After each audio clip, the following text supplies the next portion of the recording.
زمین ہمیں کس نے دکھائی یا سائنسدانوں نے بنا کر دیا ہمیں؟ اور یہ بادل کا پانی یہ کس نے بنایا؟ اور یہ سورج کس نے دیا؟ اور یہ چاند اور ستارے کس نے دیے ہم کو؟ اور یہ جسم ہمیں کس نے دیے؟ یہ تو ماں باپ نے بنایا ہے جسم۔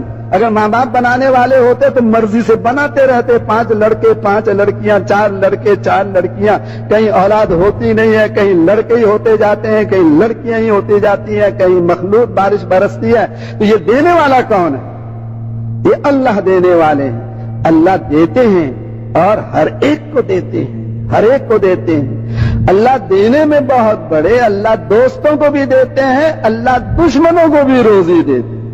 شیخ سعدی نے بوستان کے شروع میں چند اشعار کہے ہیں جن کا خلاصہ یہ ہے: بیوی اگر خاوند کی بات نہ مانے تو خاوند طلاق دے کے گھر سے نکال دیتا ہے، اگر نوکر آقا کی بات نہ مانے تو اس کو نوکر کو آقا گھر سے نکال دیتا ہے، اگر درباری بادشاہ کی بات نہ مانے تو بادشاہ دربار سے نکال کر اس کا روزینہ بند کر دیتا ہے، اگر سپاہی جرنیل کی بات نہ مانے تو جرنیل سپاہی کو فوج سے نکال دیتا ہے۔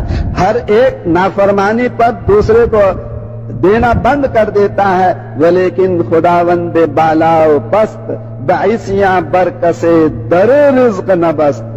لیکن وہ اللہ جو ہر نیچی اور اونچی جگہ کا مالک ہے، نافرمانی کی وجہ سے کسی بندے کے اوپر روزی کا دروازہ بند نہیں کرتا، حتیٰ کہ اگر کوئی اللہ کا نعوذ باللہ من ذالک اللہ کا انکار بھی کر دے کہ میں اللہ کو نہیں مانتا، اللہ اس کو بھی روزی دیتے ہیں۔ پھر اللہ کی ایک صفت یہ ہے کہ دیتے ہیں اور کسی سے کچھ لیتے نہیں ہیں۔